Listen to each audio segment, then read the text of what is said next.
সেনাপ্রধান জেনারেল ওয়াকারুজ্জামান ক্যান্টনমেন্টে সেনা সদস্যদের উদ্দেশ্যে মঙ্গলবার সকালে বক্তব্য দিয়েছেন এবং এটি নিয়মিত বৈঠক। অনেকেই বেশ আগ্রহের সঙ্গে গুরুত্বের সঙ্গে সজাগ দৃষ্টি রাখছিলেন যে সেনাপ্রধান কি বলেন। তবে সেনাপ্রধানের বক্তব্য অন্তত এই বৈঠকে তো অবশ্যই অ্যাজ ইউজুয়াল বা ফর্মাল থাকার কথা, খুব স্বাভাবিক, যেখানে সব পর্যায়ের কর্মকর্তারা উপস্থিত রয়েছেন। ঢাকা সেনানিবাসের বাইরে দেশের বিভিন্ন ক্যান্টনমেন্ট থেকে উচ্চ পর্যায়ের সেনা কর্মকর্তারা বা মধ্যম সারির কর্মকর্তারা তারা সবাই ভার্চুয়ালি যুক্ত হয়েছেন। সেখানে কিছু কথা অবশ্যই থাকবে যেগুলো সেনা সদস্যদের কাছে গুরুত্বপূর্ণ মনে হতে পারে, কিন্তু যারা একটু বিশেষ দৃষ্টির সাথে এই বৈঠকের দিকে তাকিয়েছিলেন এমন কথা তো নিশ্চয়ই সেনাপ্রধানের মুখ থেকে বের হবে না, তাই না? এবং আমি আজ সকালেই একটি কন্টেন্টে বলছিলাম যে 13ই জুন লন্ডন বৈঠকের পর থেকে, অর্থাৎ সেই বৈঠকের পরে যে সংবাদ সম্মেলন, ফেব্রুয়ারিতে নির্বাচনের কথা মোটামুটি জানানো হলো একটা শর্ত সাপেক্ষে, তারপর থেকে প্রায় এক মাসের বেশি হয়ে গেছে সেনাপ্রধান কিন্তু নির্বাচন প্রসঙ্গে কোনো কথা বলেননি। আমি এই ধরনের মন্তব্য করছিলাম এবং অবশ্যই এটি কাকতালীয়ভাবে আজই এই বৈঠকে সেনাপ্রধান নির্বাচন প্রসঙ্গে মন্তব্য করেছেন। তিনি কি বলেছেন যে এখন নির্বাচনের দিকে যাচ্ছে দেশ, অবাধ, সুষ্ঠু ও নিরপেক্ষ নির্বাচন অনুষ্ঠানে সরকারকে সহযোগিতা করার জন্য সেনাবাহিনী সব ধরনের প্রস্তুতি নিয়েছে। দীর্ঘ সময় ধরে সেনা সদস্যরা মাঠে দায়িত্ব পালন করছেন। আগে এত দীর্ঘ সময় মাঠে থাকতে হয়নি, তাই সবার সঙ্গে ভালো সম্পর্ক বজায় রাখতে হবে, প্রতিহিংসার মনোভাব দূর করতে হবে। এখন বিষয় হচ্ছে কি যে এই যে বক্তব্যটি নির্বাচন প্রসঙ্গে তিনি দিলেন, ফেব্রুয়ারিতে যদি সত্যি সত্যি নির্বাচন হয়, যদি সত্যি সত্যি হয়, তাহলে আমরা ধরে নিচ্ছি যে সেনাপ্রধানের যে বক্তব্য নির্বাচন প্রসঙ্গে ছিল, দুটি কথা খুবই গুরুত্বপূর্ণ ছিল। তার একটি হচ্ছে যে 18 মাসের মধ্যে নির্বাচন দেওয়া উচিত দেশকে গণতন্ত্রের পথে উত্তরণের জন্য। কবে বলেছিলেন? 2024 সেপ্টেম্বরে আন্তর্জাতিক বার্তা সংস্থা রয়টার্সের সঙ্গে যা সাক্ষাৎকারে তিনি এই মন্তব্য করেছিলেন। তো সেপ্টেম্বর থেকে মানে 2024 সেপ্টেম্বর থেকে 2025 পুরো 12 মাস এবং ফেব্রুয়ারির 2 মাস, তা তো মোটামুটি 18 মাসের মধ্যেই থাকছে বিষয়টি। তো একটা বিষয় থাকছে, আর একটা বিষয় তিনি সবসময় গুরুত্বের সঙ্গে বলেছেন, রয়টার্সের সঙ্গেও সম্ভবত ওই ইন্টারভিউতে তিনি বলেছেন। আবার যে অফিসার্স অ্যাড্রেসে করিডোর এবং দেশের বন্দরগুলো নিয়ে তিনি বেশ উচ্চকণ্ঠে বক্তব্য রাখছিলেন, সেখানেও তিনি সম্ভবত বলেছেন যে নির্বাচন হতে হবে অংশগ্রহণমূলক। আমার যদি ভুল না হয়ে থাকে, অথবা বিডিআর যে ট্রাজেডি দিবস, সেই দিবস উপলক্ষে আয়োজিত অনুষ্ঠানে বলছিলেন। এখন তাহলে অংশগ্রহণমূলক নির্বাচনের বিষয়টি কি হবে? তার বক্তব্যে তো দুটো প্রধান পয়েন্ট ছিল। একটা হচ্ছে যেটি বললাম যে 18 মাসের মধ্যে নির্বাচন, সেটি ঠিক আছে, থাকছে। আর অংশগ্রহণমূলক নির্বাচন হলে কি আওয়ামী লীগকে নিয়ে নির্বাচন হবে নাকি আওয়ামী লীগ ছাড়াই নির্বাচন হবে? যদি আবারও বলি নির্বাচন হবে কিনা এটি অনেকের মনে সন্দেহ, আর আমি মোটামুটি নিশ্চিত যে নির্বাচন হবে না। যাই হোক, অনেকবার বলেছে বিষয়। সবচেয়ে গুরুত্বপূর্ণ একটা বক্তব্য কিন্তু তিনি দিয়েছেন। তার বক্তব্যের মধ্যে থেকে আমরা একটা ক্লিয়ার মেসেজ পেতেও পারি, অনেকে এটি স্বাভাবিকভাবে ধরে নিতে পারেন।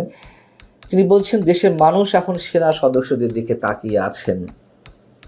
সেনা সদস্যদের উদ্দেশ্যে বলছেন, তোমরাই দেশের ভবিষ্যৎ, তাই দেশপ্রেমে উদ্বুদ্ধ হতে হবে এবং বাহিনীর চেইন অব কমান্ড অক্ষুণ্ণ রাখতে হবে। দুটো বিষয় এখানেও, সেটি হচ্ছে দেশের মানুষ সেনাবাহিনীর দিকে তাকিয়ে আছেন। চরম সত্য কথা, চরম সত্য কথা। এই মেসেজটা যে তিনি জানেন, জানারই কথা, না জানার কোনো কারণ নেই। তবে কোনো কোনো ক্ষেত্রে আমি এর আগে মন্তব্য করেছি, সেই মানুষেরা যারা তাকিয়ে আছেন সেনাবাহিনীর দিকে, তাদেরই একটা বড় অংশ এখন ক্ষুব্ধ প্রতিক্রিয়া ব্যক্ত করছেন বিভিন্ন কারণে। যেহেতু তিনি জানেন, এবং এটাও তিনি জানেন যে ক্ষুব্ধ প্রতিক্রিয়া এখন সেই মানুষরা কেন ব্যক্ত করছেন। আরেকটি হচ্ছে তিনি কমান্ডিং নিয়ে প্রশ্ন করেছেন। নানান ধরনের গুঞ্জন তো আছে সেনাবাহিনীর মধ্যে, হয়তো সংখ্যাই খুব কম, হয়তো দুই একজন, হয়তো একজনই নানান ধরনের তৎপরতা চালাচ্ছেন।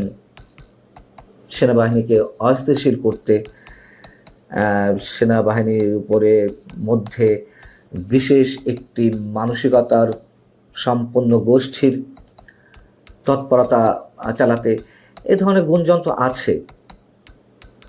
সেই দিক থেকে তার এই যে বক্তব্যটি বাহিনীর চেইন অব কমান্ড অক্ষুণ্ণ রাখতে হবে, খুবই সিগনিফিক্যান্ট। এবং আমি তো প্রথমেই বললাম যে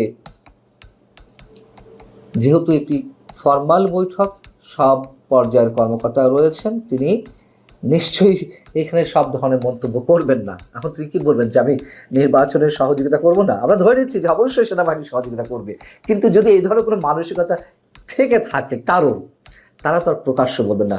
আমি সেনাবাহিনীর কথা বা সেনা প্রধানের কথা একেবারে স্পেসিফিক করে বলছি না, কথা বলছি। যাই হোক, এখন একটি কথা বা তার আরেকটি মন্তব্য বিভিন্ন গণমাধ্যমে যেটি হেডলাইন হয়েছে, যেটি সব পত্রিকায় তাদের ইন্ট্রোতে এনেছে, সেটি হচ্ছে এই যে এনসিপির নেতারা বা এনসিপির মানসিকতার আরও বিভিন্ন ভুইফোর সংগঠনে জন্ম হয়েছে, তারা যে ক্যান্টনমেন্ট গুড়িয়ে দেওয়ার কথা বলছে, ডিজিএফআই উড়িয়ে দেওয়ার কথা বলছে, সেই জায়গাটি থেকেও তো নিশ্চয়ই সেনা প্রধান এবং অন্যান্য ঊর্ধ্বতন কর্মকর্তারা সব কিছুই জানেন, তাদেরই তো ভালো খোঁজখবর রাখার কথা। আমরা সবাই জানি, তারা জানবেন না এটা তো হতে পারে না। তো এই বক্তব্যগুলো নিয়ে তারা কতটা কনসার্ন? একজন কর্মকর্তা যখন তার দৃষ্টি আকর্ষণ করলেন, তিনি সম্ভবত সেই প্রসঙ্গে বলেছেন যে বাংলাদেশ সেনাবাহিনী ইস্যুতে নানা কটূক্তির জবাবে সেনাপ্রধান জেনারেল ওয়াকারুজ্জামান বলছেন, পত্রিকা যেভাবে এসেছে, এসব মন্তব্যে অখুশি হওয়ার কিছু নেই।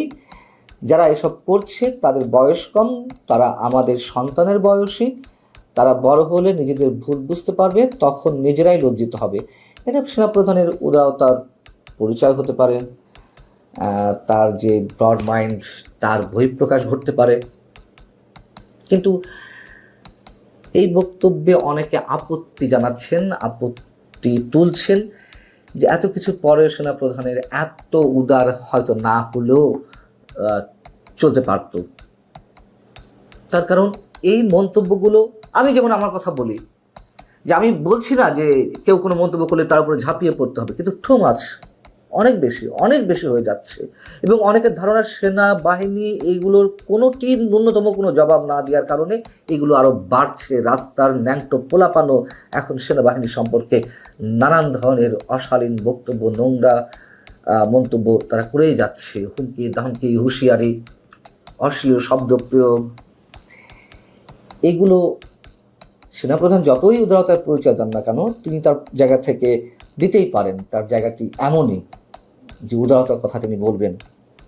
কিন্তু আমাদের কাছে সত্যিই দৃষ্টিকটু লাগছে, যেগুলো বরঞ্চ বাড়ছে, থামানো যাচ্ছে না। থামানোর তো একটি প্রক্রিয়া রাখতে হবে অন্তত। এবং সেনাবাহিনীর মতন একটি প্রতিষ্ঠান যদি খেলো বাহিনীতে পরিণত হয় বা কেউ করতে চায় এবং সেখানে কেউ সফল হয়ে থাকে, সেটা অবশ্যই আমাদের সার্বভৌমত্বের জন্য কিন্তু হুমকি নানান দিক থেকে। এটাও নিশ্চয়ই সেনাবাহিনী ভালো বোঝে। নিশ্চয়ই আমি এটুকু মনে করি যে এটি, আমি আবারও বলি, সেনাপ্রধান জেনারেল ওয়াকারুজ্জামান যেই পদবি হোল্ড করছেন তার জায়গা থেকে এটি প্রকাশ্যে এই ধরনের মন্তব্য আসতেই পারে। কিন্তু আমার মনে হয় না যে সেনাবাহিনী একেবারে চূড়ান্ত পর্যায় পর্যন্ত ধৈর্যের জায়গাটুকু ধরে রাখতে পারবে। সবচেয়ে বড় কথা, ধৈর্যের জায়গাটুকু ধরে রাখতে পারুক আর না পারুক, এটি আমাদের দেশের জন্যই হুমকি।